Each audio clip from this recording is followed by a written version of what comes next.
ক্বালা রাসূলুল্লাহ সাল্লাল্লাহু আলাইহি ওয়াসাল্লাম, আল্লাহ নবী বলেন, মান কাতালা নাফসাহু, কোন ব্যক্তি যদি নিজেকে হত্যা করে, বিশাইইন, কোন জিনিসের মাধ্যমে কোন ব্যক্তি যদি নিজের জানটা শেষ করে দেয়, উযযিবা বিহি ফিন্নার, ওই ব্যক্তিকে জাহান্নামের মধ্যে ওইভাবেই শাস্তি দেওয়া হবে। বলেন নাউযুবিল্লাহ। যেই ব্যক্তি নিজের যেইভাবে শেষ করে জাহান্নামের মধ্যে তাকে ওইভাবে শাস্তি দেওয়া হবে। নাসাই শরীফের 1965 নম্বর হাদিসের বর্ণনা, মান তারাদ্দা মিন জাবাল ফাকাতালা নাফসা, কোন ব্যক্তি যদি পাহাড় থেকে জমিনের মধ্যে পড়ে আত্মহত্যা করে, ছাদ থেকে লাফ দিয়ে পড়ে যদি আত্মহত্যা করে, ফাহুয়া ইয়াতারাদ্দা ফিন্নার খালিদান ফিহা মুখাল্লাদান আবাদা, ওই ব্যক্তি জাহান্নামের মধ্যে দীর্ঘস্থায়ী ভাবে এইভাবে পাহাড় থেকে লাফ দিবে আর আত্মহত্যা করবে। বলেন তো আমি কি অনুবাদ করছি? দীর্ঘস্থায়ী। বলেন কি বলছি? আবার বলেন কি বলছি? বাংলাটা মনে রাখবেন। দীর্ঘস্থায়ী বলছি, দীর্ঘস্থায়ী, চিরস্থায়ী বলিনি। চিরস্থায়ী আর দীর্ঘস্থায়ীর পার্থক্য বলবো একটু পরে। দীর্ঘস্থায়ী মেয়াদে পাহাড় থেকে পড়বে আর আত্মহত্যা করবে। ওমান তাসাম্মাস ওমান তাহাসসাস, সুম্মান, কেউ যদি বিষ পান করে আত্মহত্যা করে, ফাকাতালা নাফসা, বিষ পান করার পর যদি লোকটা মারা যায়, ফাসুম্মুহু ফি ইয়াদিহি ফিন্নার, ওই ব্যক্তির হাতের মধ্যে বিষ থাকবে। এই বিষ ওই ব্যক্তি বারবার ইয়াতাহাসসাহু ফিন্নার, মুখের মধ্যে দিবে আর মারা যাবে, মুখের মধ্যে দিবে আর মারা যাবে। আগুন চারদিকে জ্বলবে, আগুনের মধ্যে বিষ পান করবে আর আত্মহত্যা করবে।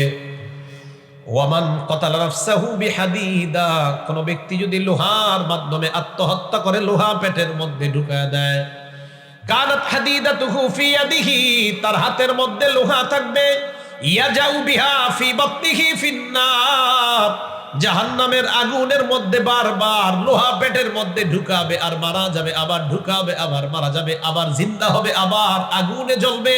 আগুন তো দাউ দাউ করে জ্বলতেছে, এই আগুনের মাঝে আবার লোহা তার পেটের মধ্যে ঢুকাবে। এইভাবে আত্মহত্যা করার কারণে জাহান্নামের মধ্যে তার এইভাবে শাস্তি। বলেন নাউযুবিল্লাহ।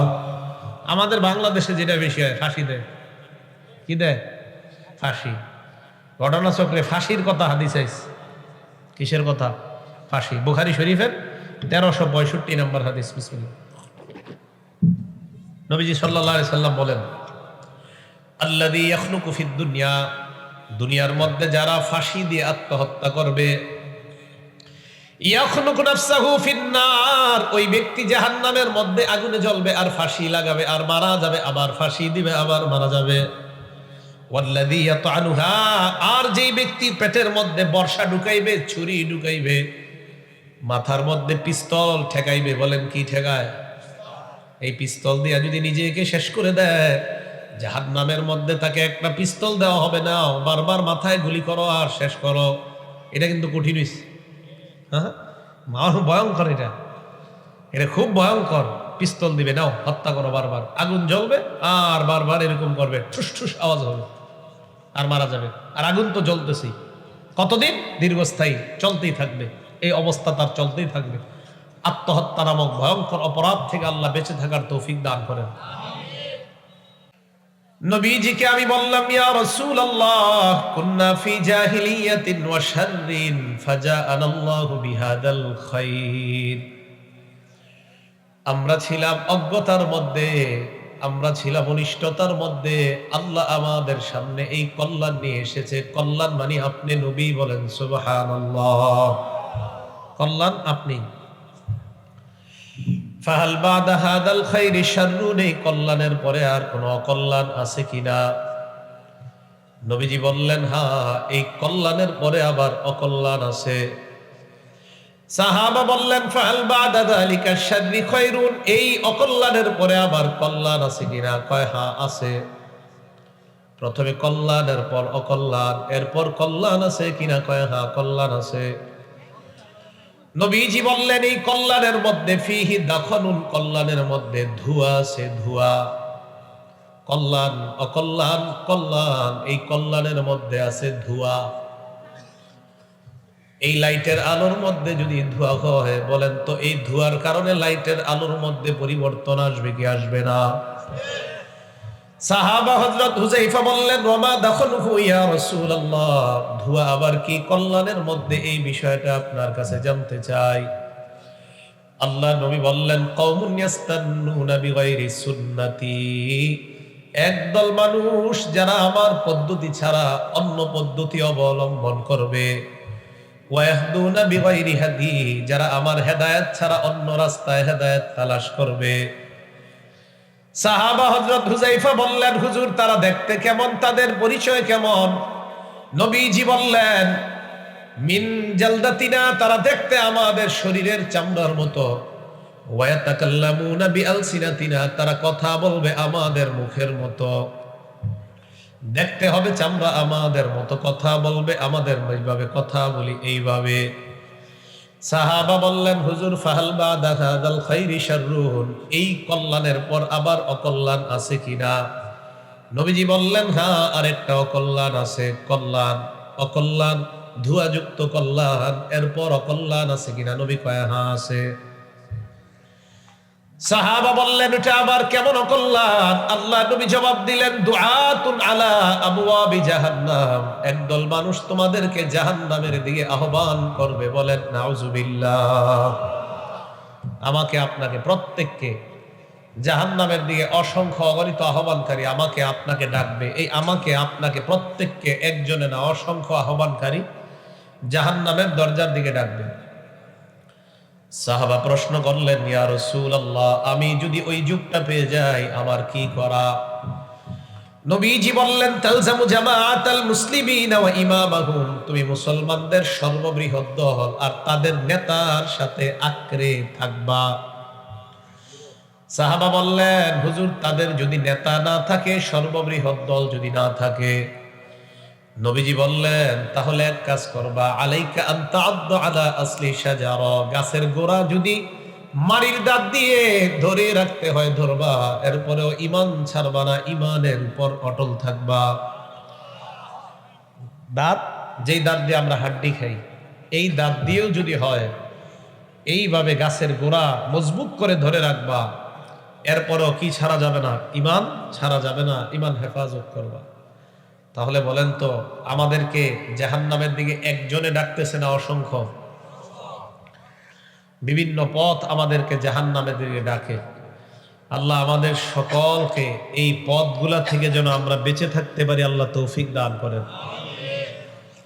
এই জাহান্নামের পথ সমূহের মধ্যে একটা পথের নাম, বর্তমান আমাদের দেশ ছাড়া অন্যান্য দেশে আত্মহত্যার মেশিন বের করছে।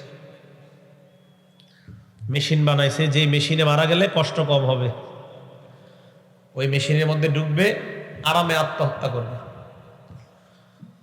এটা কি জান্নাতের পথ না শয়তানের পথ? শয়তানের পথ, আত্মহত্যা করা। এই আত্মহত্যার ব্যাপারে আপনাদের সামনে 5টা কথা বলবো। কয়টা? 5টা। 1 নাম্বার, জীবনের মূল্য। 2 নাম্বার, কাউকে হত্যা করা। 3 নাম্বার, আত্মহত্যা করা। 4 নাম্বার, আত্মহত্যাকারী কি চিরস্থায়ী জাহান্নামী? 5 নাম্বার, আত্মহত্যা মানুষ করে হতাশা, টেনশন থেকে, এটা থেকে বাঁচার কি উপায়? কয়টা অপশন? 5টা। 1 নাম্বার, জীবনের মূল্য। জীবনের মূল্যের ব্যাপারে আপনাদের সামনে 8টা উদাহরণ পেশ করব। কয়টা? 8টা। আমাদের জীবনের কত দাম, বিশেষ করে একজন মুমিনের জীবনের কত দাম।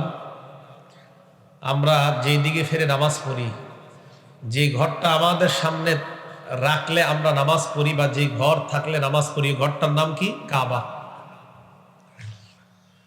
তিরমিজি শরীফের 2032 নাম্বার হাদিসের বর্ণনা।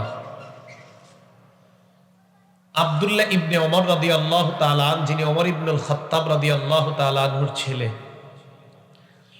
নাযারা ইবনে ওমর রাদিয়াল্লাহু তাআলা আনহুমা ইয়াওমান ইলাল বাইতি আও ইলাল কাবা। আব্দুল্লাহ ইবনে ওমর একদিন কাবার দিকে তাকাইলেন। কাবার দিকে তাকানোর পর আব্দুল্লাহ ইবনে ওমর বললেন, কাবাকে লক্ষ্য করে বললেন, কাবা মা আযমাকি ওয়া আযবা হুরমাতাক, তোমার কতই না মর্যাদা, তোমার কতই না সম্মান। বলেন তো কাবার সম্মান আছে না নাই? ইবনে ওমর বললেন, কাবা তোমার কতই না মর্যাদা, কতই না সম্মান। ওয়াল মুমিনু আযমু ইনদাল্লাহি হুরমাতান, অথবা ওয়াল মুমিনু আযমু হুরমাতান ইনদাল্লাহি মিনকি। কাবাকে লক্ষ্য করে বললেন, কাবা তোমার অনেক মর্যাদা, তোমার অনেক সম্মান, তবে তুমি মনে রাখবা একজন মুমিনের মর্যাদা তোমার চাইতে আল্লাহর কাছে 1000 গুণ বেশি। একজন মুমিনের দাম কাবার চাইতে আল্লাহর কাছে বেশি। তাহলে মুমিনের জীবন, এই জীবনটা আমি শেষ করে দিলাম, বলেন আমার জীবনের দাম আছে না নাই? আছে। তাহলে এই জীবনটা নষ্ট করা যাবে? আত্মহত্যা করে তো শেষ করা যাবেই না, গুনাহের মাধ্যমেও শেষ করা যাবে না। উদাহরণ নাম্বার 2, তিরমিজি শরীফের 2038 নম্বর হাদিস। উসামা ইবনে শরীক রাদিয়াল্লাহু তাআলা আনহুর বর্ণনা। তিনি বলেন, ক্বালাতিল আ'রাবু ইয়া রাসূলুল্লাহ, একদল গ্রাম্য মানুষ আল্লাহ নবীকে প্রশ্ন করলেন, ইয়া রাসূলুল্লাহ ইয়া হাবিবাল্লাহ আলা নাতাদাওয়া, আমরা অসুস্থ হইলে কি আমরা ঔষধ গ্রহণ করব না? অসুস্থ হইলে কি আমরা ঔষধ নিব না? এই কথা শোনার পর নবী বললেন, নাআম ইয়া ইবাদাল্লাহ তাদাওয়া ফাইন্নাল্লাহা লাম ইয়াদা দাআন ইল্লা ওয়াদা'a লাহু দাওয়াআন আও শিফাআ। হ্যাঁ আল্লাহর বান্দারা, তোমরা অসুস্থ হইলে ঔষধ গ্রহণ করবা, কেননা আল্লাহ এমন কোন রোগ বানায় নাই যে রোগের ঔষধ আল্লাহ দেয় নাই। যত রোগ বানাইছে সমস্ত রোগের ঔষধও আল্লাহ দিয়ে দিয়েছেন। তাহলে রোগের ওষুধ আছে না নাই? ইল্লা দাআন ওয়াহিদা, একটা রোগ ছাড়া। কয় রোগ? একটা রোগ ছাড়া সমস্ত রোগের ওষুধ দিয়ে দিয়েছে আল্লাহ। তারা প্রশ্ন করলেন, ওয়া মা হুয়া ইয়া রাসূলুল্লাহ, ওই একটা রোগ, ওই একটা রোগের ব্যাপারে জানতে চাই। নবীজি বললেন, আল হারাম, ওই একটা রোগ হলো বার্ধক্য। মানুষ বুড়া হয়ে গেলে এই রোগের কোনো ঔষধ নাই। বুড়া হয়ে গেলে এই রোগের কি নাই? ঔষধ নাই। এছাড়া সমস্ত রোগের ওষুধ আছে, আল্লাহ দিয়ে দিছে।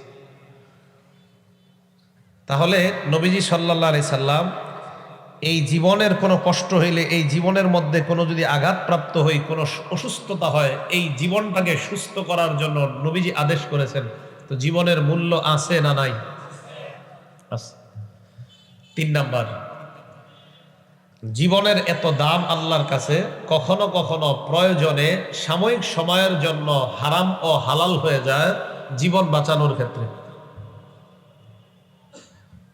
দলিল সূরা বাকারা আয়াত নাম্বার 173 নম্বর আয়াত। আল্লাহ পাক রব্বুল আলামিন বলেন, ফামানিত্তুররা গায়রা বাগিন ওয়ালা আদিন ফালা ইসমা আলাইহি। আল্লাহ পাক রব্বুল আলামিন বলেন, ফামানিত্তুররা গায়রা বাগিন ওয়ালা আদিন ফালা ইসমা আলাইহি। এমন এক জায়গায় গিয়ে আপনি বিপদে পড়েছেন, আশেপাশে কোনো হালাল খাদ্য নাই, হালাল খাদ্যের কোনো ব্যবস্থা নাই, খাদ্যের অভাবে আপনি মারা যাবেন অবস্থা, আপনার প্রাণ যায় অবস্থা, ওই মুহূর্তে আশেপাশে কোনো হালাল খাদ্য নাই। সাময়িক সময়ের জন্য যতটুকু হারাম খাদ্য খাইলে আপনার জীবনটা বেঁচে যায়, ওই পরিমাণ হারাম ওই সময়ের জন্য আপনার জীবন বাঁচানোর জন্য আল্লাহ বৈধ করে দেয়। ফামানিত্তুররা গায়রা বাগিন ওয়ালা আদিন ফালা ইসমা আলাইহি। আল্লাহ বলেন, ইন্নামা হাররামা আলাইকুমুল মাইতা, আল্লাহ তোমাদের জন্য মৃত জন্তু হারাম করেছেন, ওয়াদ্দামা, রক্ত হারাম করেছেন, ওয়ালাহমাল খিনজির, শূকরের গোশত হারাম করেছেন, ওয়ামা উহিল্লা বিহি লিগাইরিল্লাহ, আল্লাহ ছাড়া অন্য কারো নামে যদি পশু জবাই করা হয় ওই পশুর গোশত খাওয়া আল্লাহ হারাম করেছেন। ফামানিত্তুররা গায়রা বাগ, হ্যাঁ কেউ যদি অপারগ হয়ে, অবাধ্য না হয়ে অতটুকু পরিমাণ হারাম খাদ্য নেয় যেটুকুর মাধ্যমে তার জীবনটা বেঁচে যায়, ফালা ইসমা আলাইহি, আল্লাহ বলেন অতটুকুর জন্য তার কোনো গুনাহ হবে না। তাহলে জীবনের মূল্য আল্লাহর কাছে আছে না নাই? এই জীবনটা দাম দেওয়ার চেষ্টা করেন। উদাহরণ নাম্বার 4, একটা মজার হাদিস। রাসূল করিম সাল্লাল্লাহু আলাইহি সাল্লামের সাহাবা জাবের রাদিয়াল্লাহু তাআলা আনহুর বর্ণনা, হাদিস আবু দাউদ শরীফে আছে, 336 নম্বর হাদিস। আন জাবির ইবনে আব্দুল্লাহ রাদিয়াল্লাহু তাআলা আনহু قال, জাবির রাদিয়াল্লাহু তাআলা আনহুর বর্ণনা, তিনি বলেন খরজনা ফি সাফারিন, একটা সফরে আমরা গেলাম। সফরে যাওয়ার পর ওই সফরের মধ্যে আসাবা রাজুলাম মিন্না হাজারুন ফাসাজ্জাহু ফি রাসিহি, আমাদের মধ্যে একজনের মাথায় পাথর লাগছে, লাগার পর তার মাথাটা ফেটে গেছে। আমরা সফরে গেলাম, একজনের মাথায় পাথর লাগছে, লাইয়া মাথাটা ফেটে গেছে। মাথা ফেটে যাওয়ার পর তার দিকে আমরা তাকাইলাম, তাকায় দেখলাম প্রচন্ড আঘাত। রাতের বেলা যখন ঘুমায় সুম্মাহতালামা, রাতের বেলা তার সমস্যা হয়ে গেছে, রাতের বেলা তার গোসল ফরজ হয়ে গেছে। কার? যার মাথায় পাথর লাগে। তো গোসল ফরজ, আবার মাথা ফাটা, এখন গোসল করলে এই জায়গায় পানি লাগবে। সালা আসহাবাহু, সাথীদেরকে প্রশ্ন করলেন, ফাহাল তাজিদুন আলী ফি রুখসাতান ফিত তায়াম্মুম, আমি কি তায়াম্মুম করার অনুমতি আছে কিনা, তায়াম্মুম করতে পারবো কিনা? এই কথা বলার পর সাহাবারা জবাব দিলেন, মা নাজিদু লাকা রুখসাতান ফিত তায়াম্মুম, তোমাকে আমরা তায়াম্মুম করার ব্যাপারে অনুমতি দিতে পারি না। ওয়া আনতা তাকদিরু আলাল মা, পানি থাকতে কিভাবে তায়াম্মুম করবা? পানি আছে, পানি দিয়ে গোসল করো, নামাজ আদায় করো। মাথা ফাটা, রাত্রে গোসল ফরজ। সাহাবাদেরকে প্রশ্ন করলেন, আমি কি করব এখন? তো একদল বললেন, তুমি তায়াম্মুম করলে হবে না, তুমি পানি দিয়ে গোসল করো। ফাগতাসালা ফামাতা, ওই সাহাবা গোসল করলেন, গোসল করার কারণে মারা গেছে। কি করছে? মারা গেছে। এই ঘটনা ঘটার পর সাহাবা জাবের বলেন, ফালাম্মা কদিমনা আলান নবী সাল্লাল্লাহু আলাইহি ওয়াসাল্লাম, আমরা যখন আল্লাহ নবীর কাছে গেলাম, উখবিরা বিযালিকা, আল্লাহ নবীকে এই ব্যাপারটা জানানো হয়। ইয়া রাসূলুল্লাহ, ইয়া হাবিবাল্লাহ, সফরের মধ্যে গেলাম, যাওয়ার পর আমাদের মধ্যে এক সাহাবার মাথার মধ্যে পাথরের আঘাত লাগছে। আঘাত লাগার পর মাথাটা ফেটে যায়, রাতের বেলা গোসল ফরজ হয়ে যায়। আমাদের কাউকে কাউকে প্রশ্ন করার পর তারা বলছে তায়াম্মুম করলে হবে না, গোসল করতেই হবে। ওই সাহাবা গোসল করার পর রাতের বেলায় লোকটা মারা যায়। নবীজি এই কথা শোনার পর বললেন, কতালুহু কতালাহুমুল্লাহ, তারা আমার সাহাবাকে হত্যা করছে, আল্লাহ তাদেরকে হত্যা করুক। কি বললেন? তারা আমার সাহাবাকে হত্যা করছে, আল্লাহ তাদেরকে কি করুক? হত্যা করুক। কি বোঝা গেল? নবীজি বললেন, ইয়াকফিহি আইয়া তায়াম্মামা, আমার সাহাবা যদি তায়াম্মুম করে নামাজ আদায় করে নিত, তার নামাজ আল্লাহ কবুল করে নিতেন। তোমরা এই লোকটারে গোসল করতে কইলা, আর আমার সাহাবা গোসল করার কারণে মারা গেল, তোমরা হত্যা করছো তাকে। নবীজির এটা ধমক ছিল। এই হাদিস দ্বারা কি বোঝা যায়? একটা মুমিনের জীবনের কত দাম। গোসল ফরজ হওয়ার পরেও তার জীবনের কষ্ট হবে বলে ওই গোসলের পরিবর্তে তায়াম্মুম করলে, গোসলের ফরজ ওই তায়াম্মুম দ্বারাই আল্লাহ আদায় করে নামাজ পড়লে আল্লাহ নামাজ কবুল করে নেবেন। কথা বুঝে আসছে সবার? তো মুমিনের জীবনের দাম কম না বেশি? 5 নাম্বার সূরা নাহাল আয়াত নাম্বার 106। আমার আগে মুহতারাম হযরত মাওলানা শরীফ মোহাম্মদ সাহেব হুজুর একটা কথা বলছে না, যে প্রয়োজনের সময় মুখ দিয়ে কুফরি শব্দ বলেও জীবন বাঁচানো জায়েজ হয়ে যায় প্রয়োজনের সময়। এই কথাটা কেমন? আগে আমরা দলিল দেখি। সূরা নাহাল আয়াত নাম্বার 106 আল্লাহ বলেন, মান কাফারা বিল্লাহি মিন বাদি ঈমানিহি ইল্লা মান উকরিহা ওয়া কলবুহু মুতমাইন্নুম বিল ঈমান। কোন ব্যক্তি যদি আল্লাহকে অস্বীকার করে, ঈমান আনার পর যদি অস্বীকার করে, আর তার অন্তরটাকে যদি কুফরির মাধ্যমে প্রসারিত করে, অন্তরটাকে যদি কুফরির মাধ্যমে শারহা উন্মোচিত করে, ফালাইহিম গযবুম মিনাল্লাহ, তাদের উপর আল্লাহর পক্ষ থেকে গজব, ওয়ালাহুম আযাবুন আযীম, তাদের জন্য মহা শাস্তি। বলেন নাউযুবিল্লাহ। তবে আল্লাহ বলেন, ইল্লা মান উকরিহা ওয়া কলবুহু মুতমাইন্নুম বিল ঈমান, কোন ব্যক্তিকে যদি বাধ্য করা হয় তুমি কুফরি বাক্য বলো, ওই ব্যক্তির অন্তরের মধ্যে ঈমান আছে, কিন্তু মুখে যদি বলে কুফরি বাক্য বলার জন্য। খারুয়া কি পর্যন্ত মাদ্রাসা? মেশকাত, মেশকাত জামাতের ছাত্ররা পড়ার কথা। ওই মুহূর্তে তার সামনে দুইটা অপশন, একটা হলো আজিমত আর একটা হলো রুখসত। আজিমত আর রুখসত বলা হয়। আজিমত মানে ওই মুহূর্তে আপনার মাথায় গুলি ধরা হয়, আর যদি বলে কুফরি বাক্য বলো, ওই সময় যদি আপনার সামনে দুইটা অপশন, এক নাম্বার তুমি গুলি গ্রহণ করো, এরপরেও কুফরি বাক্য বলবা না। যেটা আমার আগে মুহতারম মাওলানা শরীফ মোহাম্মদ সাহেব বললেন, খুবাইব রাদিয়াল্লাহু তাআলা আন সাময়িক সময়ের জন্য কুফরি বাক্য বলতে রাজি হয় নাই। আমার জায়গায় নবীরে আনা হযরত খুবাইব রাজি হয় নাই। গুলি ধরলো, আপনার জীবন শেষ করে দিবে। ওই মুহূর্তে আপনার সামনে অপশন দুইটা, হয়তো আপনি কুফরি শব্দ সাময়িক সময়ের জন্য বললেন, অন্তরে ঈমান আছে, এটা হলো রুখসত, এই ছাড় আছে আপনার। আরেকটা হলো আজিমত, না আমি কুফরি বলবো না, আমাকে গুলি করে মেরে ফেলো, আমি শহীদ হয়ে যাব। কয়টা অপশন হলো? দুইটা। এই দুই অপশনের মধ্যে যারা সাধারণ আছেন তাদের জন্য উচিত হলো আজিমত গ্রহণ করা। আজিমত মানে আপনি গুলি গ্রহণ করেই আপনি আপনার জীবন দিয়ে আপনি শহীদ হয়ে যাওয়া, এটা আপনার জন্য উচিত আর কি। আর বিজ্ঞ কোনো ওলামায়ে কেরামের মাথায় গুলি ধরলে, যার মাধ্যমে দেশের কাজ হবে, উন্নতি হবে, উনি রুখসত গ্রহণ করা, অর্থাৎ উনি সাময়িক সময়ের জন্য মুখ দিয়ে ওই শব্দটা বইলা উনি ওনার জীবনটা বাঁচানো, যেন উম্মতের উপকার হয়। কিন্তু উভয়টার জন্য জায়েজ আছে। তো বলতেছিলাম, দেখেন ওই মুহূর্তের জন্য আপনার অন্তরে ঈমান, মুখ দিয়ে আপনি শুধু বললেন, এই বলার কারণে আল্লাহ, আপনি যেহেতু আপনার জীবন বাঁচানোর জন্য এটা বললেন, আল্লাহ পাক আপনার এই অপরাধ ক্ষমা করে দিবেন। তাহলে বুঝতে পারলাম জীবন বাঁচানোর জন্য আল্লাহর কাছে এত দাম একটা জীবনের। জীবন বাঁচানোর জন্য সাময়িক সময়ের জন্য অবৈধ কথাও মুসলমানের মুখের মধ্যে বৈধ হয়ে যায়। 6 নাম্বার উদাহরণ, তিরমিজি শরীফের 1395 নাম্বার হাদিসের বর্ণনা। আল্লাহ নবী বলেন, লা জাওয়ালুদ দুনিয়া আহওয়ানু আলাল্লাহ মিন কতলি রাজুলিন মুসলিম। একজন মুসলমানকে হত্যা করার চাইতে এই পুরা দুনিয়া ধ্বংস হয়ে যাওয়া আল্লাহর কাছে আরো সহজ।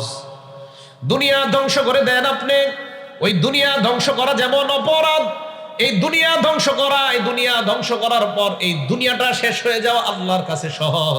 একটা মুসলমানকে হত্যা করা দুনিয়া ধ্বংসের চাইতে আল্লাহর কাছে ওইটা আরো কঠিন। একজন মুসলমান, ওনার দাম আল্লাহর কাছে গোটা জগতের চেয়ে বেশি। তাহলে জীবনের দাম আছে না নাই? আল্লাহ জীবনকে মূল্যায়ন করার তৌফিক দান করেন। এই গেল 6 নাম্বার। 7 নাম্বার উদাহরণ, তিরমিজি শরীফের 1398 নাম্বার হাদিসের বর্ণনা। ক্বালা রাসূলুল্লাহ সাল্লাল্লাহু আলাইহি ওয়াসাল্লাম, আল্লাহ নবী বলেন, লাউ আন্না আহলাস সামাই ওয়া আহলাল আরদি, আকাশের সব ফেরেশতারা, জমিনের সব মানুষগুলো যদি ইশতারাকু ফি দামি মুমিনিন, একজন মুমিনকে হত্যা করার জন্য একত্রিত হয়। কয়জনকে? এই জায়গাটা মন দিয়ে শুনেন, কয়জনকে? একজন মুমিনকে হত্যা করার জন্য আকাশের সব ফেরেশতারা, জমিনের সব মানুষগুলো যদি একত্রিত হয় মাত্র একজন মুমিনকে হত্যা করার জন্য, আল্লাহ নবী বলেন, লা আকাব্বাহুমুল্লাহু ফিন্নার, একজন মুমিন হত্যা করার অপরাধে আসমান আর জমিনের সবাইকে আল্লাহ মাথাটা নিচের দিকে দিয়ে, পাগুলা উপরের দিকে দিয়ে হেঁচড়াইতে ধাক্কাইতে ধাক্কাইতে জাহান্নামে ফেলে দিবে। বলেন নাউজুবিল্লাহ। একজন মুমিন হত্যার অপরাধে গোটা দুনিয়ার আসমানের সবাইকে আল্লাহ জাহান্নাম দিবেন। একজন মুমিন হত্যা যদি পুরো দুনিয়াবাসী মিলে করে, তাহলে একজন মুমিনের জীবনের মূল্য কম না অনেক বেশি? উদাহরণ নাম্বার 8, বুখারী শরীফের 48 নাম্বার হাদিস। ক্বালা রাসূলুল্লাহ সাল্লাল্লাহু আলাইহি ওয়াসাল্লাম, আল্লাহ নবী বলেন, সিবাবুল মুসলিমি ফুসুকুন ওয়া কিতালুহু কুফরুন। কোন মুসলমানকে আপনি একটা গালি দিলেন, এই গালি দেওয়াটা হলো আল্লাহর সাথে অবাধ্য হওয়া। কোন মুসলমানকে হত্যা করা মানে হলো কুফরি করা। বলেন নাউজুবিল্লাহ। আল্লাহ আমাদের সকলকে, আমাদের এই জীবনটাকে যেন আমরা মূল্যায়ন করতে পারি, আল্লাহ তৌফিক দান করেন। এগুলো আমাদের 1 নাম্বার কথা। 8টা উদাহরণ জানলাম। 2 নাম্বার কথা, কাউকে হত্যা করা, কাউকে হত্যা করা। একটা নিরপরাধ মানুষকে হত্যা করা, কথাটা মন দিয়ে শোনেন, একজন নিরপরাধ মানুষকে, মুসলমান না মানুষকে, একজন নিরপরাধ মানুষকে হত্যা করা মানে গোটা দুনিয়ার সব মানুষকে হত্যা করা। বলেন একজন মুমিনকে না একজন মানুষকে? মানুষ, নিরপরাধ মানুষ, অন্য ধর্মের হোক। সূরা মাইদার 32 নম্বর আয়াত আল্লাহ বলেন, মিন আজলি যালিকা কাতাবনা আলা বানি ইসরাঈলা আন্নাহু মান কাতালা নাফসান বিগাইরি নাফস আও ফাসাদিন ফিল আরদি ফাকাআন্নামা কাতালান নাস জামিআ। একজন নিরপরাধ মানুষকে হত্যা করা কত বড় অপরাধ আল্লাহ বলেন। বনি ইসরাইল সম্প্রদায়ের উপর আমি অবধারিত করে দিলাম, একজন মানুষকে যদি কেউ অন্যায়ভাবে হত্যা করে ফাকাআন্নামা কাতালান নাস জামিআ, এই ব্যক্তি কেমন যেন গোটা দুনিয়ার সব মানুষকে হত্যা করলো। বলেন নাউজুবিল্লাহ। একজন নিরপরাধ মানুষকে হত্যা করা মানে গোটা দুনিয়ার সব মানুষকে হত্যা করা। সারা দুনিয়ার মানুষকে জানায় দেন ইসলাম ধর্ম কত সুন্দর ধর্ম। ইসলাম ধর্মের শিক্ষা হলো একজন নিরপরাধ মানুষকে হত্যা করা মানে গোটা দুনিয়ার সকলকে হত্যা করা।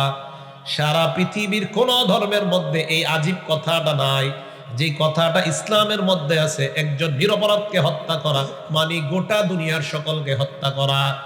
এই আয়াতের মাধ্যমে প্রমাণ হয় ইসলামের মতো শান্তির ধর্ম কল্পনাও করা যায় না। ইসলাম একমাত্র জ্ঞানে বুঝে দলিলের মাধ্যমে শ্রেষ্ঠ ধর্ম, এতে কোনো সন্দেহ নাই। ইসলাম এটা শ্রেষ্ঠ। দেখেন আপনি কি বলছেন, একজন মানুষকে হত্যা করা, গোটা জগতের সকলকে হত্যা করা। আল্লাহ আমাদের সকলকে এই অপরাধ থেকে বেঁচে থাকার তৌফিক দান করেন। মানে কিন্তু সূরা নিসা আয়াত নাম্বার 93। এবার দেখেন একজন মুমিনকে হত্যা করা ইচ্ছাকৃতভাবে। কেউ যদি কোনো মুমিনকে ইচ্ছাকৃতভাবে হত্যা করে তার জন্য আল্লাহ কোরআনের মধ্যে 5টা শাস্তি বলছে। বলেন কয়টা? মিলাই দেন, সমস্যা নেই। কয়টা শাস্তি? 5টা। সূরা নিসা আয়াত নাম্বার 93 আল্লাহ বলেন, وَمَن يَقْتُلْ مُؤْمِنًا مُتَعَمِّدًا فَجَزَاؤُهُ جَهَنَّمُ خَالِدًا فِيهَا। কোন ব্যক্তি যদি কোনো মুমিনকে ইচ্ছাকৃতভাবে হত্যা করে তার 1 নাম্বার শাস্তি হলো ফাজাজাউহু জাহান্নাম, তার ঠিকানা হলো জাহান্নাম। 2 নাম্বার খালিদান ফিহা, চিরস্থায়ী জাহান্নাম। 3 নাম্বার ওয়াগদিবাল্লাহু আলাইহি, আল্লাহ তার উপর গোসা, তার উপর আল্লাহ রাগান্বিত। 4 নাম্বার ওয়ালা আনা, আল্লাহ তার উপর অভিশাপ দেয়। 5 নাম্বার আ'আদ্দা লাহু আযাবান আযীমা, আল্লাহ পাক তার জন্য বিরাট আযাব প্রস্তুত করে রেখেছে। কোন মুমিনকে যদি ইচ্ছাকৃতভাবে কেউ হত্যা করে, 1 নম্বরে বললেন তার জন্য জাহান্নাম বললেই হতো, কিন্তু আল্লাহ কেন আবার বললেন রক্ত ঈমানদারের আল্লাহর কাছে অনেক দাম। এই জন্য আল্লাহ আবার বললেন যেহেতু রক্ত ঈমানদারের, তাই আল্লাহ বললেন খালিদান ফিহা, যারা ঈমানদারকে অন্যায়ভাবে হত্যা করবে তারা জাহান্নামের মধ্যে চিরস্থায়ীভাবে থাকবে। এটা বললেও চলতেন, কিন্তু রক্ত ঈমানদারের আল্লাহ থামে নাই। ওয়াগদিবাল্লাহু আলাইহি, আল্লাহ বলেন আমি আল্লাহ তার উপর রাগান্বিত। কিন্তু রক্ত ঈমানদারের আল্লাহর কাছে এত দাম, আল্লাহ বলেন ওয়ালা আনা, আমি আল্লাহ তার উপর অভিশাপ দেই। এটা বললেও চলতো, কিন্তু ঈমানদারের রক্ত, তাই চূড়ান্তভাবে আল্লাহ বললেন জাহান্নামে দিয়ে আমি ক্ষান্ত হব না। জাহান্নামের মধ্যে যাওয়ার পর ওয়া আ'আদ্দা লাহু আযাবান আযীমা, জাহান্নামে রং বেরঙের বিভিন্ন আযাব, বড় আযাব আরো তার জন্য প্রস্তুত করে রেখেছে। আল্লাহ বলেন নাউজুবিল্লাহ। একজন ঈমানদারকে যদি কেউ অন্যায়ভাবে ইচ্ছাকৃতভাবে হত্যা করে তার উপর আল্লাহ এত রাগান্বিত, আল্লাহ কয় তার ঠিকানা জাহান্নাম। তো থামেন না, আল্লাহ থামে নাই, কয় খালিদান ফিহা, চিরস্থায়ী জাহান্নাম। আল্লাহ থামে নাই, বলতেছে ওয়া গদিবাল্লাহু আলাই, আমি আল্লাহ তার উপর রাগান্বিত। আল্লাহ থামে না, ওয়ালা আনা, আমি তাকে অভিশাপ দেই। আল্লাহ থামে না, কয় ওয়া আ'আদ্দা লাহু আযাবান আযীমা, ঈমানদারকে কেউ ইচ্ছাকৃতভাবে অন্যায়ভাবে হত্যা করলে জাহান্নামে তো দিবই, এরপরেও আরো শাস্তি আমি প্রস্তুত করে রাখছি। একজন ঈমানদারের জীবনের এত দাম আল্লাহর কাছে। এবার একটা হাদিস শোনেন, বুখারী শরীফের 6862 নম্বর হাদিস। বিসমিল্লাহ। قال رسول الله صلى الله عليه وسلم, আল্লাহ নবী বলেন লা ইয়াজালাল মুমিনু ফি ফুসহাতিন মিন দামিন ফি ফুসহাতিন মিন দীনিহি মা লাম ইউসিব দামান হারামা। আপনারা আমরা সবাই ঈমানদার, বলেন ইনশাআল্লাহ। আসলে ঈমানদার নি আমরা? এবার বলেন আলহামদুলিল্লাহ। প্রথমে বললাম আল্লাহ চাইলে ইমানদার, এরপরে বলতেছে আলহামদুলিল্লাহ ইমানদার। এখন ইমানদার কিনা সবাই আল্লাহ জানে। যদি সুদ খান আর দাবি করেন ইমানদার, তাহলে কিন্তু ঠিক হচ্ছে না। কি হচ্ছে না? ঠিক হচ্ছে না। নবীজি বলেন লা ইয়াজালাল মুমিনু ফি ফুসহাতিন মিন দীনিহি, আমি আপনি আমরা যারা ইমানদার ততক্ষণ আমরা আমাদের ধর্মের মধ্যে স্বাধীনতা ভোগ করতে পারবো। আমরা স্বাধীন, আমাদেরকে কেউ কিছু বলতে পারবে না। মা লাম ইউসিব দামান হারামা, যতক্ষণ না আমরা কোনো রক্তপাত না ঘটাই, কাউকে হত্যা না করা পর্যন্ত আমি আমার ধর্মের মধ্যে স্বাধীন। বলেন ইমানদার তার ধর্মের মধ্যে কি স্বাধীন? বলেন ইমানদার তার ধর্মে কি? আবার বলেন ইমানদার তার ধর্মে কি? কেন? ইমানদার রক্তপাত করে না, ইমানদার কাউকে হত্যা করে না। যতক্ষণ হত্যা না করবে ততক্ষণ তার ধর্মের মধ্যে ইমানদার কি? ইমানদার যদি তার ধর্মের মধ্যে স্বাধীন হয়, ইমানদারদের মধ্যে শ্রেষ্ঠ হলো উলামায়ে কেরাম। এই উলামায়ে কেরাম আপনাদেরকে ন্যায়ের কথা বলে, ইনসাফের কথা বলে, শান্তির কথা বলে। তাহলে যারা আপনাদেরকে শান্তির কথা বলে তাদের স্বাধীনতা রাষ্ট্রীয়ভাবে দেওয়া দরকার। ইমানদার তার ধর্ম পালনে স্বাধীন। আমার এই কথা হাদিস অনুযায়ী পৌঁছায় দিবেন সবার কাছে। আপনাদের এমপি সাহেবের কাছে বলবেন আমাদেরকে নিরাপত্তা দেন আপনি। কেন? তখন বলবেন ইমানদার তার ধর্ম পালনে স্বাধীন, কারণ ইমানদার রক্তপাত করে না। উলামায়ে কেরাম তারা রক্তপাত ঘটায় না, তারা মানুষকে শান্তির কথা বলে, তাই তাদের নিরাপত্তা দেওয়া এটা রাষ্ট্রের দায়িত্ব। ইমানদারের রক্তের এত দাম আল্লাহর কাছে। আর আল্লাহ কোরআনে বলছে ইমানদারের মর্যাদা আল্লাহ বাড়ায়, সাথে সাথে বলছে আল্লাযীনা উতুল ইলমা দারাজাত, যারা এলেমওয়ালা আলেম যারা, এদের মর্যাদা আমি আল্লাহ আরো বাড়াই। তাহলে বোঝা গেল ইমানদারদের মধ্যে উলামায়ে কেরামের মর্যাদা কি নিচে না উপরে? তাহলে আমরা সাধারণ ইমানদাররা যদি নিরাপত্তা পাই, আলেমদের নিরাপত্তা কি কম না আরো বেশি হওয়া দরকার? তো বুঝে আসছে আপনাদের? তাহলে 2 নাম্বার, কাউকে হত্যা করা যাবে না। আমরা কি হত্যায় বিশ্বাসী? আমরা অন্যায়ভাবে কাউকে হত্যায় বিশ্বাসী? আমরা অন্যায়ভাবে কাউকে হত্যায় বিশ্বাসী? ইসলাম মুসলমান আমাদের নবীকে নিয়ে যদি কেউ উল্টাপাল্টা কথা কয় তখন আমরা প্রতিবাদে বিশ্বাসী। কথা মনে থাকবে তো? 3 নাম্বার, আত্মহত্যা। বলেন কি হত্যা? আত্মহত্যা। সূরা নিসা আয়াত নাম্বার 29 আল্লাহ বলেন ওয়ালা তাকতুলু আনফুসাকুম, তোমরা নিজেদেরকে হত্যা করবা না, নিজেদেরকে হত্যা করো না, নিজেদের জীবনটা শেষ করে দিও না। আত্মহত্যার মধ্যে 1 নাম্বার জানলাম, নিজের জীবনকে যে শেষ করা যাবে না এই নিষেধাজ্ঞাটা কার? আল্লাহ। আপনাদের এলাকায় ফাঁসি দিয়ে কেউ মরছে এরকম আছে? আরে কি কয়, বিষ খেয়ে মরছে? এইসব এলাকায় হয় এগুলা? প্রেমে শেখা নাকি? বুঝি না আমি। মানুষ একটা মেয়ের জন্য মারা যায় কিভাবে? একটা ছেলে কি ওই মেয়ের আরেক জায়গায় বিয়ে হয়ে গেছে, তাই সহ্য করতে না পারে মারা গেছে। আপনার মাথায় কি গোবর নাকি? পাগল নাকি আপনি? হ্যাঁ, ওটার বিয়ে হয়ে গেছে হয়েছি তো, আপনার সমস্যা কি? মারা যায়, সহ্য করতে পারে না, ওনার প্রিয়তমা আর নাই ওনার জীবনে। এই জন্য উনি হুজুর কত যে রাত জায়গা জায়গা ফজরের নামাজ 2 জন পড়ছি। কিভাবে? ফোনে কথা কইতে কইতে ফজর হয়েছে, এরপরে ফজর পড়ছি। সে আজকে অন্য জায়গায়, এটা কিভাবে মানতে পারি? বাস মারা গেছে একদিন ফাঁসি দিয়ে। এটা পাগল নাকি আপনি? ফাঁসি দিয়ে মারা যাবেন? আমার এই জীবনের মূল্য দুনিয়ার চাইতে বেশি কার কাছে? কাবা শরীফের চাইতে একজন মুমিনের মর্যাদা কার কাছে বেশি? আবার বলেন একজন ইমানদারের মর্যাদা কাবার চাইতেও বেশি কার কাছে? আপনি একজন ইমানদার, কিভাবে আপনি নিজের শেষ করে দেন? আপনার মর্যাদা কাবা শরীফের চেয়ে বেশি। 1 নাম্বার নিষেধাজ্ঞা, আত্মহত্যা করা যাবে না, এই নিষেধাজ্ঞাটা কার? আল্লাহ। 2 নাম্বার, আত্মহত্যা যারা যেইভাবে দুনিয়াতে করবে জাহান্নামে তাকে ঠিক ওইভাবেই শাস্তি দেওয়া হবে। আত্মহত্যা দুনিয়াতে যে যেইভাবে করবে জাহান্নামের আগুন তো জ্বলতেই থাকবে চারদিকে, ওই আগুনের মাঝেও ওনাকে ওই শাস্তিটাও দেওয়া হবে যেইভাবে সে দুনিয়াতে নিজেরে শেষ করছে। বুখারী শরীফের হাদিস 6652 নম্বর হাদিস। ক্বালা রাসূলুল্লাহ সাল্লাল্লাহু আলাইহি ওয়াসাল্লাম, আল্লাহ নবী বলেন, মান কাতালা নাফসাহু, কোন ব্যক্তি যদি নিজেকে হত্যা করে, বিশাইইন, কোন জিনিসের মাধ্যমে কোন ব্যক্তি যদি নিজের জানটা শেষ করে দেয়, উযযিবা বিহি ফিন্নার, ওই ব্যক্তিকে জাহান্নামের মধ্যে ওইভাবেই শাস্তি দেওয়া হবে। বলেন নাউযুবিল্লাহ। যেই ব্যক্তি নিজের যেইভাবে শেষ করে জাহান্নামের মধ্যে তাকে ওইভাবে শাস্তি দেওয়া হবে। নাসাই শরীফের 1962 নম্বর হাদিসের বর্ণনা, মান তারাদ্দা মিন জাবাল ফাকাতালা নাফসা, কোন ব্যক্তি যদি পাহাড় থেকে জমিনের মধ্যে পড়ে আত্মহত্যা করে, ছাদ থেকে লাফ দিয়ে পড়ে যদি আত্মহত্যা করে, ফাহুয়া ইয়াতারাদ্দা ফিন্নার খালিদান ফিহা মুখাল্লাদান আবাদা, ওই ব্যক্তি জাহান্নামের মধ্যে দীর্ঘস্থায়ী ভাবে এইভাবে পাহাড় থেকে লাফ দিবে আর আত্মহত্যা করবে। বলেন তো আমি কি অনুবাদ করছি? দীর্ঘস্থায়ী। বলেন কি বলছি? আবার বলেন কি বলছি? বাংলাটা মনে রাখবেন। দীর্ঘস্থায়ী বলছি, দীর্ঘস্থায়ী, চিরস্থায়ী বলিনি। চিরস্থায়ী আর দীর্ঘস্থায়ীর পার্থক্য বলবো একটু পরে। দীর্ঘস্থায়ী মেয়াদে পাহাড় থেকে পড়বে আর আত্মহত্যা করবে। ওমান তাসাম্মাস ওমান তাহাসসাস, সুম্মান কেউ যদি বিষ পান করে আত্মহত্যা করে, ফাকাতালা নাফসা, বিষ পান করার পর যদি লোকটা মারা যায়, ফাসুম্মুহু ফি ইয়াদিহি ফিন্নার, ওই ব্যক্তির হাতের মধ্যে বিষ থাকবে।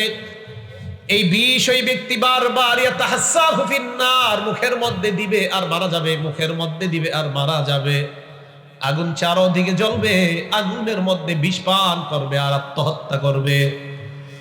ওয়ামান কাতালা নাফসাহু বিহাদিদা, কোন ব্যক্তি যদি লোহার মাধ্যমে আত্মহত্যা করে, লোহা পেটের মধ্যে ঢুকায় দেয়, কানাত হাদিদাতুহু ফি ইয়াদিহি, তার হাতের মধ্যে লোহা থাকবে, ইয়াজাউ বিহা ফি বাতনিহি ফিন্নার, জাহান্নামের আগুনের মধ্যে বারবার লোহা পেটের মধ্যে ঢুকাবে আর মারা যাবে, আবার ঢুকাবে আবার মারা যাবে, আবার জিন্দা হবে, আবার আগুনে জ্বলবে।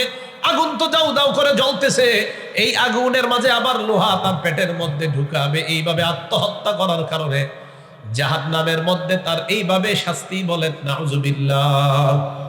আমাদের বাংলাদেশে যেটা বেশি হয়, ফাঁসি দেয়। কি দেয়? ফাঁসি। ঘটনাচক্রে ফাঁসির কথা হাদিস আইছে। কিসের কথা? ফাঁসি। বুখারী শরীফের 1365 নম্বর হাদিস। বিসমিল্লাহ। নবীজি সাল্লাল্লাহু আলাইহি সাল্লাম বলেন, আল্লাযী ইয়াখলুকু ফিদ দুনিয়া, দুনিয়ার মধ্যে যারা ফাঁসি দিয়ে আত্মহত্যা করবে, ইয়াখলুকু নাফসাহু ফিন্নার, ওই ব্যক্তি জাহান্নামের মধ্যে আগুনে জ্বলবে আর ফাঁসি লাগাবে আর মারা যাবে, আবার ফাঁসি দিবে আবার মারা যাবে। ওয়াল্লাযী ইয়াতআনুহা, আর যেই ব্যক্তি পেটের মধ্যে বর্ষা ঢুকাইবে, ছুরি ঢুকাইবে, মাথার মধ্যে পিস্তল ঠেকাইবে। বলেন কি ঠেকায়? এই পিস্তল দিয়ে যদি নিজেকে শেষ করে দেয়, জাহান্নামের মধ্যে তাকে একটা পিস্তল দেওয়া হবে না, বারবার মাথায় গুলি করো আর শেষ করো। এটা কিন্তু কঠিন হইছে। হ্যাঁ, ভয়ঙ্কর। এটা খুব ভয়ঙ্কর। পিস্তল দিবে, নাও হত্যা করো, বারবার আগুন জ্বলবে আর বারবার এরকম করবে, ঠুস ঠুস আওয়াজ হবে আর মারা যাবে। আর আগুন তো জ্বলতেছেই। কতদিন? দীর্ঘস্থায়ী, চলতেই থাকবে। এই অবস্থা তার চলতেই থাকবে। আত্মহত্যা নামক ভয়ঙ্কর অপরাধ থেকে আল্লাহ বেঁচে থাকার তৌফিক দান করেন। আত্মহত্যাকারীর জানাজায় সম্ভ্রান্ত ব্যক্তিরা উপস্থিত না হওয়া। কারা? সম্ভ্রান্ত ব্যক্তি, এলাকার মর্যাদাবান ব্যক্তি। আপনাদের এলাকার সবচেয়ে মর্যাদাবান ব্যক্তি হলো মসজিদের ইমাম আর মাদ্রাসার উলামায়ে কেরাম। না ঠিকটা আসতে কইছেন? আরো আসতে কইছেন? উলামায়ে কেরামরে বাধ্য করবেন না আত্মহত্যাকারীর জানাজায় যেতে। উলামায়ে কেরামকে বাধ্য করবেন না, আত্মহত্যাকারী জানাজায় যেতে বাধ্য করবেন না। আপনাদের মধ্যে কেউ একজন পড়ায় দিন, হুজুর পারি না, আল্লাহু আকবার, আল্লাহু আকবার, আল্লাহু আকবার, আল্লাহু আকবার, এই চারটা কইতে পারবেন তো? আসসালামু আলাইকুম, আসসালাম, শেষ, খালাস, শেষ। যদি দোয়া দুরুদ না পারেন আর কি, এরপরে যদি আরো না পারেন, আমার সাথে চুপি চুপি যোগাযোগ করেন, আমি কিছু শিখিয়ে দিব, ওইটি পড়বেন। তো আপনি উলামায়ে কেরাম আর যারা এলাকার সম্ভ্রান্ত ইমাম সাহেব, খতিব সাহেবদেরকে বাধ্য করবেন, আমার ছেলে আত্মহত্যা করছে, চলেন জানাজা পড়াইতে। এটা করবেন না। কেন করবেন না? অন্য মানুষ যেন শিক্ষা নেয় যে আমি যদি আত্মহত্যা করে মারা যাই, ভালো মানুষ আমার জানাজা পড়াইবেও না, পড়বে না, এই শিক্ষা দেওয়ার জন্য। দলিল মুসলিম শরীফের 2152 নম্বর হাদিস। উতিয়ান নবী সাল্লাল্লাহু আলাইহি ওয়াসাল্লাম বিরাজুলিন কাতালা নাফসাহু বিমাশাকিস। আল্লাহর নবীর সামনে একটা লাশ আনা হয়েছে। এই লাশটা তার বুকের মধ্যে আত্মহত্যা করে নিজেই মারা গিয়েছে। চ্যাপটা তীর তার পেটের মধ্যে ঢুকাইয়া লোকটা আত্মহত্যা করছে, লোকটা মারা গেছে। নবীজির সামনে আনার পর নবীকে বললেন, ইয়া রাসূলুল্লাহ, জানাজা পড়ান। নবী কয় এটা কেমনে মারা গেছে? কয় হুজুর পেটের মধ্যে অস্ত্র ঢুকায়া দিছে, চ্যাপ্টা তীর ঢুকায়া দিছে। ফালাম ইউসাল্লি আলাই, আল্লাহ নবী কয় না না, আমি তার জানাজা পড়াইতে পারবো না। ফালাম ইউসাল্লি আলাইহি, নবী তার জানাজা পড়ায় নাই। আল্লাহ নবীর চাইতে সম্ভ্রান্ত ব্যক্তি দুনিয়ার মধ্যে আর কেউ নাই। নবী যেহেতু দুনিয়াতে নাই, নবীর ওয়ারিসরা হলেন বর্তমান জামানার সবচাইতে মর্যাদাবান ব্যক্তি। আল্লাহ নবী যেহেতু জানাজা নামাজ পড়ায় নাই, আল্লাহ নবীর পরে তার ওয়ারিসরা মর্যাদাবান ব্যক্তি, তাদেরকেও এই জাতীয় মরা ব্যক্তির জানাজা পড়াইতে আমরা বাধ্য করা যাবে না। মনে থাকবে তো? তাহলে কেন ওলামায়ে কেরাম, মসজিদের ইমাম খতিব সাহেবরা কেন যাবে না? অন্য মানুষ, অন্য যুবকরা যারা রাতের পর রাত ফোনে কথা কয়, আর কিছুদিন পরে ওই প্রেমিকার অভাবে নিজে মারা যায়, আত্মহত্যা করে, ও যেন মারা যাওয়ার আগে এটা বুঝতে পারে যে আমি যদি আত্মহত্যা করে মারা যাই, তাহলে খারুয়া মাদ্রাসার মুতামিম সাহেব আমার জানাজা পড়াবে না, খারুয়া মাদ্রাসার ছাত্ররা আমার পিছে জানাজায় দাঁড়াবে না, আমার পিছনে হিরুনসি গাঞ্জাখুররা দাঁড়াবে। কষ্ট নিয়ে না, ওরকম না, হিরুনসি গাঞ্জাখুর তো আর দাঁড়ানো জরুরি না। কথার কথা, আপনারা আবার যারা দাঁড়াইবেন তারা যে গাঁজা খাইতে হবে এমন না, আপনারা তো গাঁজা খান না অনেকে, এটা এমনি কথার কথা বললাম। যাই হোক, তো বলতেছিলাম আত্মহত্যাকারী ব্যক্তির জানাজা নামাজ সম্ভ্রান্ত ব্যক্তিকে পড়াতে বাধ্য করবেন না। আল্লাহ আমাদের সকলকে উলামায়ে কেরামের যথাযথ মর্যাদা দেওয়ার তৌফিক দান করেন। এই শিরোনামেরই 4 নাম্বার কথা, আত্মহত্যাকারী যখন আত্মহত্যা করে মারা যায়, তার দুনিয়ার সব নেক আমলগুলো শেষ হয়ে যায়। নামাজ পড়ছে, রোজা রাখছে, তাহাজ্জুদ পড়ছে, আত্মহত্যার মাধ্যমে সব শেষ। বুখারী শরীফের আশ্চর্য একটা হাদিস শোনেন, সারা জীবন শুনবেন, আর আপনার বন্ধুদের মধ্যে যারা হতাশাগ্রস্ত তাদেরকে আপনি হাদিসটা শোনায়া দিবেন। হাদিস নাম্বার 4203 নাম্বার হাদিসের বর্ণনা, নবীজি মুশরিকদের সাথে এক যুদ্ধের ময়দানে পরস্পর মুখোমুখি হয়। নবীজি সেনাপতি, যুদ্ধ চলতেছে, এক পর্যায়ে যুদ্ধের বিরতি দিয়ে মালা রাসূলুল্লাহ ইলা আসকারিহি, আল্লাহ নবী তার সেনা ছাউনিতে ফিরে আসলেন। সেনা ছাউনি বুঝেন তো? ওলামায়ে কেরাম জি করেন না, অন্যরা করেন, বুঝেন তো? দেখছেন আবার আওয়াজ নেই, বুঝছেন সেনা ছাউনি? হ্যাঁ, সেনা ছাউনি মানে নবীজি ওনার যুদ্ধের ময়দানের মধ্যে উনি সাহাবায়ে কেরাম যেই জায়গায় আশ্রয় নেয়, তাঁবু টানায়, বিশ্রাম নেয়, এটাই সেনা ছাউনি। এবার বুঝছেন নি? আর্মিরা আপনাদের এলাকায় আসে না মাঝে মাঝে? শীতকালে, এখন আসে কিনা জানি না, আগে তো আসতো বিভিন্ন এলাকায়। আইসা দেখবেন বিভিন্ন কিছু তাঁবুর মতো টানা, তারা রাতে থাকে, পাকশাক কইরা আপনাদেরকে প্র্যাকটিস দেখা 10-12 দিন থেকে আবার চলে যায়, ঠিক না? এরকম হয় না? তো এই যে সেনা ছাউনি, নবীজি সাল্লাল্লাহু আলাইহি ওয়াসাল্লাম তার সেনা ছাউনিতে ফিরে আসলেন। ওয়ামালাল আখারুনা ইলা আসকারিহি, বন্যরা তাদের সেনা ছাউনিতে ফিরে গেলেন। নবীজি তার সেনা ছাউনির মধ্যে বসা, অন্যান্যরা তাদের সেনা ছাউনির মধ্যে বসা। ওয়াফি আসহাবি রাসূলিল্লাহ রাজুলুন, সাহাবাদের মধ্যে এক ব্যক্তি বীর বিক্রমে লড়াই করতেছে, জিহাদের ময়দানে প্রচন্ড গতিতে তার লড়াই চলতেছে। লাম ইয়াদাউ লাহুম শাযাতান ওয়ালা ফাযাতান ইল্লা ইত্তাবাহা ইয়াদরিবুহা বিসাইফিহি, কাফেরদের মধ্যে এককভাবে যাকে পায় অথবা দলগতভাবে যাকে পায়, একজনকে পাইলেও শেষ, 10-12 জন পাইলেও শেষ, কাউরে ছাড়ে না। সাহাবাদের মধ্যে একজন, উনি এমন ভাবে লড়াই করতেছে, কাফেরদের একজনকে পাইলেও শেষ করে, 3-4 জন 5-7 জন ব্যাপার না, যেই আসে তাদেরকে শেষ করতেছে। এই অবস্থা যখন সাহাবারা দেখছে, সাহাবাদের মধ্যে বলা বলি করতে লাগলো, মা আজজা মিন্নাল ইয়াউমা আহাদুন কামা আজজা ফুলান, আজকে আমাদের মধ্যে এমন সওয়াব কেউ পাবে না, ওই ব্যক্তির মতো সওয়াব আল্লাহর কাছ থেকে আর কেউ পাবে না। ওই ব্যক্তি যেইভাবে লড়াই করতেছে, আমাদের মধ্যে কেউ এত সওয়াব অর্জন করতে পারবে না। নবীজির কানে এই সংবাদ যাওয়ার পর আল্লাহ নবী বললেন, আমা ইন্নাহু মিন আহলিন নার, তোমরা যার ব্যাপারে বলতেছো তার মতো সওয়াব কেউ পাবে না। নবী বলেন, এই লোকটা জাহান্নামী। হ্যাঁ, ভালোভাবে শোনেন, লোকটা কি? কোন লোক? যিনি কাফেরদেরকে কচু কাটার মতো শেষ করে দিতেছে, তার ব্যাপারে নবীর মন্তব্য, সে কি? অবাক করা ব্যাপার। সাহাবারা কেউ বিশ্বাস করতে চাইতেছে না, এই মুজাহিদ আবার জাহান্নামী হয় কেমনে? সাহাবাদের মধ্যে একজন বললেন, ফাকালা রাজুলুম মিনাল কওমি আনা সাহিবুহু, একজন বললেন আমি আজকে তার পিছনে পিছনে থাকবো, যতক্ষণ এই ব্যক্তি জিহাদের ময়দানে আছে আমি তার পিছু ছাড়বো না। ফাখরাজা মাহু, তার সাথে বের হলেন। ফালাম্মা ওয়াকাফা মাহু, ওই যোদ্ধা যেখানে থেমে যায় তিনি ওই জায়গায় থেমে যায়। ওয়াইদা আসরা মা, যেখানে দৌড়ায় উনিও তার পিছে পিছে দৌড়ায়। কে? যে দেখতে গেছে দেখি কি হয় শেষমেশ। এক পর্যায়ে ওই সাহাবা দেখলেন জুরিহার রাজুলু জুরহান শাদীদান, যেই ব্যক্তি কাফেরদেরকে একের পর এক কচু কাটা করে ধরাশায়ী করতেছে তরবারির মাধ্যমে, এই লোকটা হঠাৎ প্রচন্ড আঘাতপ্রাপ্ত হয়। মুজাহিদ আঘাতপ্রাপ্ত হয়ে গেছে। আঘাতপ্রাপ্ত হওয়ার পর তাকায় দেখলাম এক জায়গায় গিয়ে বসছে। বসার পর ফাস্তাজালাল মাউত, মৃত্যুর যন্ত্রণা আর সহ্য করতে পারতেছে না।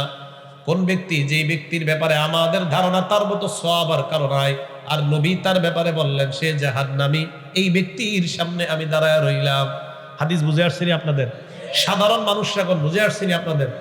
আচ্ছা, তো আমি দাঁড়ায় রইলাম। দেখি কি তরবারির গোড়াটা ওয়াদআ নাদ্দা সাইফিহি বিল আরদি ফিল আরদি, তরবারির গোড়াটা জমিনের মধ্যে রাখছে। ওয়া যুবাবাহু বাইনা সাদিয়াইহি, তরবারির ধারালো অংশটা বুকের সাথে লাগাইছে। জমিনের মধ্যে তরবারির গোড়া, তরবারির আগাটা ধারালো অংশটা বুকের মধ্যে লাগায়। আমি অবাক হয়ে তাকায় রইলাম, কি ব্যাপার, এমন কেন করে? হঠাৎ দেখলাম তাহাবালা আলা নাফসিহি ফাকাতালা নাফসা, ওই ব্যক্তি তার বুকটা তরবারির ওই ধারালো অংশের মধ্যে ঢুকিয়ে দিয়ে আত্মহত্যা করে নেয়। বলেন নাউজুবিল্লাহ। সাহাবা দ্রুত দৌড়ে আসছে, ইয়া রাসূলুল্লাহ আশহাদু আন্নাকা রাসূলুল্লাহ, আমি সাক্ষী দিতেছি আপনি আল্লাহর রাসূল। বলেন সুবহানাল্লাহ। তুমি নতুন করে আর সাক্ষী দিবা কি? তুমি তো আমার আগে থেকেই মানো। হঠাৎ আবার হুজুর আপনি বলছিলেন ওই লোকটা জাহান্নামী, আমরা কেউ মানি নাই। আমি তার পিছে পিছে গেলাম, দেখি লোকটা কোথায় যায়। যেই জায়গায় থামে আমিও থেমে যাই, যেই জায়গায় দৌড়ায় আমিও দৌড়াই। এক পর্যায়ে দেখলাম লোকটা প্রচন্ড আঘাতপ্রাপ্ত হয়। আঘাতপ্রাপ্ত হওয়ার পর তরবারির গোড়াটা নিচের দিকে রাখছে, তরবারির মাথাটা বুকের মধ্যে ঢুকায় লোকটা আত্মহত্যা করে দেয়। আল্লাহ নবী কয়, শোনো, ইন্নার রাজুলা লা ইয়ামালু আমালা আহলিল জান্নাহ ওয়া হুয়া মিন আহলিন নার। দুনিয়ার মধ্যে বাহ্যিক চোখে অনেককে দেখবা এই ব্যক্তির মতো ভালো কাজ কেউ করে না, অথচ তোমাদের জানা নাই লোকটা হয়তো জাহান্নামী হবে, তার শেষ পরিণতি। ওয়া ইন্নার রাজুলা লা ইয়ামালু আমালা আহলিন নার ওয়া ইন্নাহু মিন আহলিল জান্নাহ। অনেক মানুষ দেখবা দেখতে খারাপ দেখা যায়, কে জানে তার শেষ পরিণতির কারণে তার ঠিকানা জান্নাত। তোমরা কেউ বলতে পারবা না। এই জন্য আজকে থেকে আর নামাজ পড়েন না। কি বলবেন? নামাজ পড়বেন না। যেহেতু খারাপ আপনারা দেখলে মানুষ বুঝবে আপনি খারাপ, আসলে আপনি খারাপ না, আপনি জান্নাতে চলে যাবেন। এই সমস্ত হাদিস দিয়া ভণ্ড পীরের মুরিদরা কি করে জানেননি? আমরা মসজিদে মানুষের দেখায় নামাজ পড়ি না। এই কারণে মসজিদে মানুষের দেখায় নামাজ পড়ে না। কি কারণে? মসজিদে গেলে মানুষ দেখবে, তাই মসজিদে ভাইয়া মানুষের দেখায় নামাজ পড়ি না। ঘরে পড়েননি? ঘরে মা বাবা দেখবো তাই পড়ি না। তো পড়েন কই? মারেফতে, উপরের জগতে পড়ি। আল্লাহ আর আমার খেলা চলে, এটা কেউ জানে না, এটার নাম মারেফত। হ্যাঁ, কেউ ভালো না?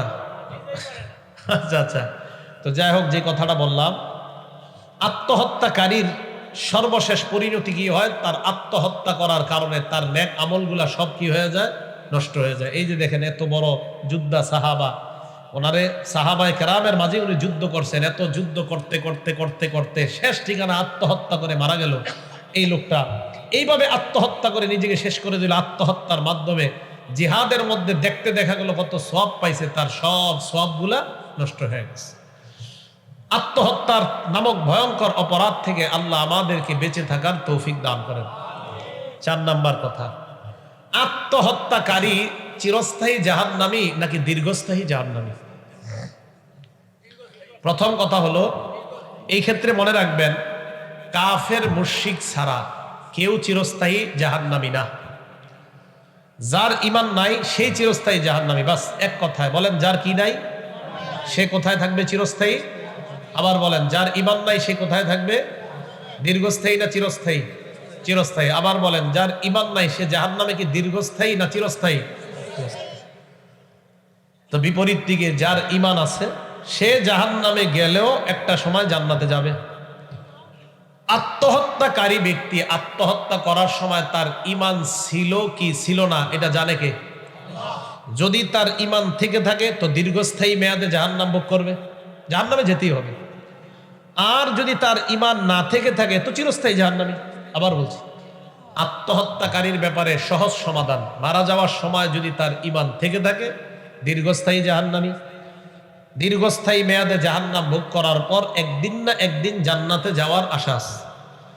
আর যদি তার ঈমান না থেকে থাকে তাহলে সে চিরস্থায়ী জাহান্নামী। দলিল বুখারী শরীফের 44 নম্বর হাদিস, ক্বালা রাসূলুল্লাহ সাল্লাল্লাহু আলাইহি ওয়াসাল্লাম, আল্লাহ নবী বলেন, ইয়াখরুজু মিনান নার মান ক্বালা লা ইলাহা ইল্লাল্লাহ ওয়া ফি কলবিহি ওয়াজনু শাইরাতিন মিন খায়র। এই বর্ণনায় আরেকটা বর্ণনা, ওয়া ফি কলবিহি ওয়াজনু বুররাতিন মিন খায়র। এই বর্ণনায় আরেকটা বর্ণনা, ওয়া ফি কলবিহি ওয়াজনু যাররাতিন মিন খায়র। আল্লাহ নবী বলেন, কোন ব্যক্তির অন্তরের মধ্যে যদি গম পরিমাণ, জব পরিমাণ, অনু পরিমাণ কল্যাণ থাকে, আর ওই ব্যক্তি যদি স্বীকার করে বলেন লা ইলাহা ইল্লাল্লাহ, এই স্বীকার যদি কোনো ব্যক্তি করে দেয়, ইয়াখরুজু মিনান নার, আল্লাহ নবী বলেন এই ব্যক্তি একদিন না একদিন জাহান্নাম থেকে মুক্তি হয়ে আল্লাহর জান্নাতের মেহমান হয়ে যাবে। তাহলে সমাধানটা এবার আপনাদেরকে জিগাই, ওলামায়ে কেরামরা বলবেন না, সাধারণ জনগণ বলবেন, আপনাদের শিখা দরকার, ওনারা তো পারেই। আপনারা বলেন, আত্মহত্যাকারী মারা যাওয়ার সময় যদি তার ঈমান থেকে থাকে তাহলে তার শাস্তিটার বাংলা কি? সবাই কয় না, কি জানি? আর যদি তার ঈমান না থেকে থাকে, মনে থাকবে না? তাহলে দীর্ঘস্থায়ী মেয়াদে জাহান্নামে ভোগ করার পর একদিন না একদিন জান্নাতে যাওয়ার আশা যদি ঈমান থাকে। আল্লাহ আমাদের সকলকে আত্মহত্যা নামক ভয়ঙ্কর অপরাধ, নিজেদের এই পবিত্র মূল্যবান জীবনটা যেন আমরা নষ্ট না করি, আল্লাহ তৌফিক দান করেন।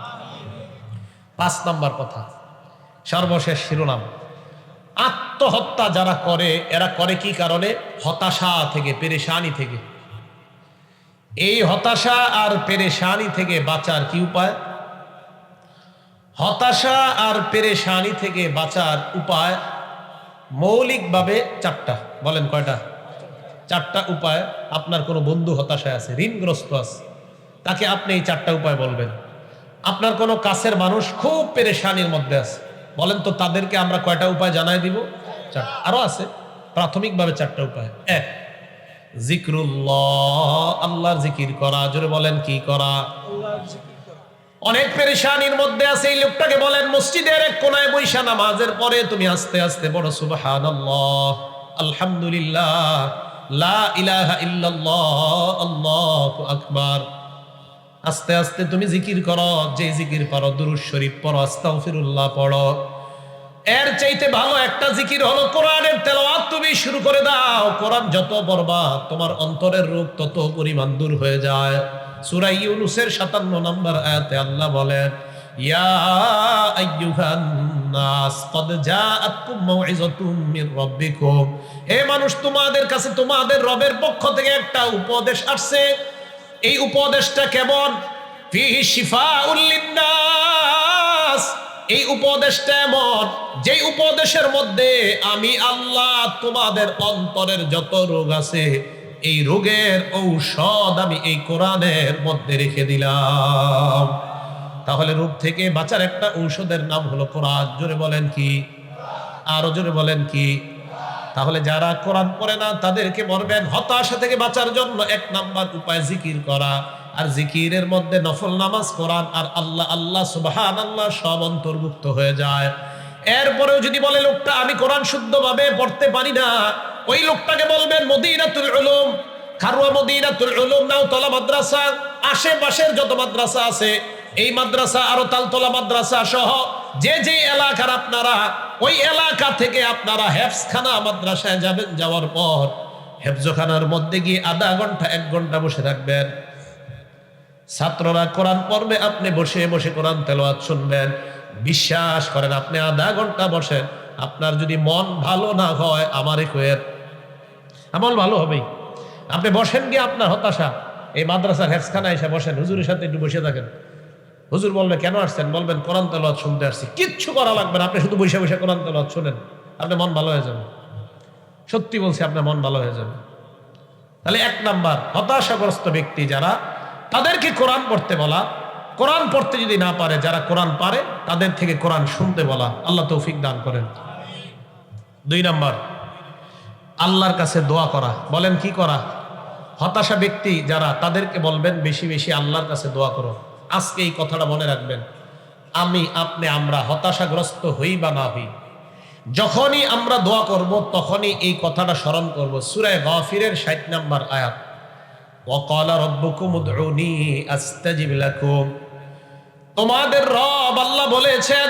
এবার আপনারা বলেন, আমরা সবাই বলি আমাদের রব আল্লাহ বলেছেন। বলেন কি বলেছেন? আবার বলেন, আমাদের রব আল্লাহ বলেছেন। কি বলছে? বাংলাটা শুনেন, আগে আরবিটা শুনেন, আয়াতটা শুনেন। উদউনি, তোমরা আমাকে ডাকো, আমার কাছে দোয়া করো। আল্লাহ বলেন আস্তাজিব লাকুম, আমার ওয়াদা আমি তোমাদের ডাকে সাড়া দেই। এখন থেকে যারা দোয়া করব এই বিশ্বাস নিয়ে যে আমি যতবার বলি আল্লাহ আমি এই সমস্যায় আছি, আল্লাহর কোরআনের ঘোষণা, এটা বিশ্বাস করবেন। আল্লাহ বলেন আস্তাজিব লাকুম, আমি তোমাদের ডাকে সাড়া দেই। বিশ্বাস আমাদের আছে তো? দুনিয়ার মধ্যে যত দোয়া করবেন এই দোয়া হয়তো কবুল হবে বা হবে না। যদি কবুল হয়ে যায় তো হলো, যদি না হয় কিয়ামতের ময়দানে আল্লাহ আপনাকে বলবে জান্নাতে যাও। আপনি বলবেন আল্লাহ এত আগে কেন? আল্লাহ বলবে দুনিয়াতে তোমার 20টা দোয়া, 50টা দোয়া, 80টা দোয়া কবুল করি নাই, ওইগুলা আজকে কবুল করে আগে আগে জান্নাত দিয়ে দিলাম। ওই ব্যক্তি সেদিন বলবে আল্লাহ দুনিয়ার মধ্যে যদি আমার আরো কিছু দোয়া কবুল না হইতো, আমার যদি আরো কিছু দোয়া কবুল না হইতো তো আরো আগে জান্নাতে চলে যেতে পারতাম। এই হলো দোয়া করা।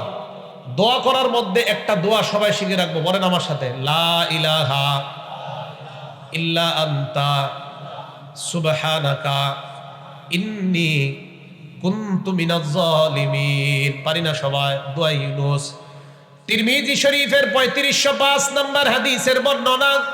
আল্লাহ নবী বলেন দাওয়াতু জিন্নুন ইজ দাআওয়া হুয়া ফি বাতনিল হুত লা ইলাহা ইল্লা আনতা সুবহানাকা ইন্নী কুনতু মিনাজ জালিমিন। ইউনূস নবী মাছের পেটে বলছে আল্লাহ আপনি ছাড়া কোনো ইলাহ নাই, সুবহানাকা আমি আপনার পুত পবিত্রতা বর্ণনা করছি।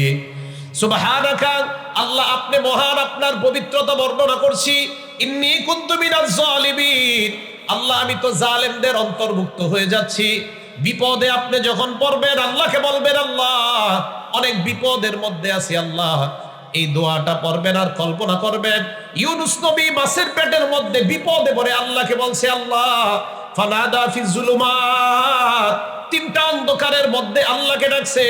একটা হলো রাতের অন্ধকার, আরেকটা হলো মাছের পেটের অন্ধকার, আরেকটা হলো নদীর নিচের অন্ধকার। কয় অন্ধকার? রাতের অন্ধকার, মাছের পেটের অন্ধকার, আরেকটা নদীর নিচের অন্ধকার। এই 3 অন্ধকারের মধ্যে আল্লাহরে ডাক দিয়ে বলছে আল্লাহ আপনি ছাড়া কোনো ইলাহ নাই। আপনিও বলবেন লা ইলাহা ইল্লা আনতা সুবহানাকা ইন্নী কুনতু মিনাজ জালিমিন। আপনি ঋণগ্রস্ত আছেন, আপনি এই ঋণের কথা এই দোয়া দিয়ে মুসিবত আল্লাহর কাছে প্রকাশ করেন। নবীজি বলছেন লাম ইয়াদউ বিহা রাজুলুন মুসলিম, কোন মুসলমান যদি এই দোয়াটার মাধ্যমে আল্লাহর কাছে দোয়া করে ইল্লা ইস্তাজাব আল্লাহ, আল্লাহ সাথে সাথে তার দোয়া কবুল করে নেয়। এখন কথা হলো আল্লাহ পাক রব্বুল আলামিনের কাছে দোয়া করলে আল্লাহ কবুল করে নেয়, এটা আল্লাহর ওয়াদা।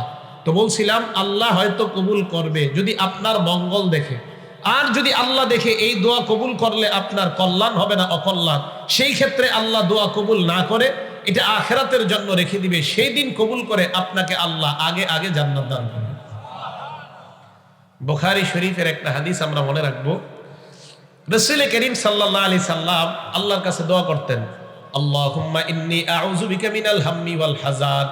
আল্লাহ আমি আপনার কাছে পেরেশানি থেকে, দুশ্চিন্তা থেকে আপনার কাছে পানাহ চাই। ওয়াল আজজি ওয়াল কাসাল, আমি আপনার কাছে বার্ধক্যতা, আমি আপনার কাছে ওয়াল আজজি অক্ষমতা, ওয়াল কাসাল অলসতা থেকে আপনার কাছে পানাহ চাই। ওয়াল জুবনি ওয়াল বুখলি, আমি আপনার কাছে ভীরুতা এবং কৃপণতা থেকে পানাহ চাই। ওয়া দালাইদ দাইন, আমি আপনার কাছে ঋণের বোঝা থেকে পানাহ চাই।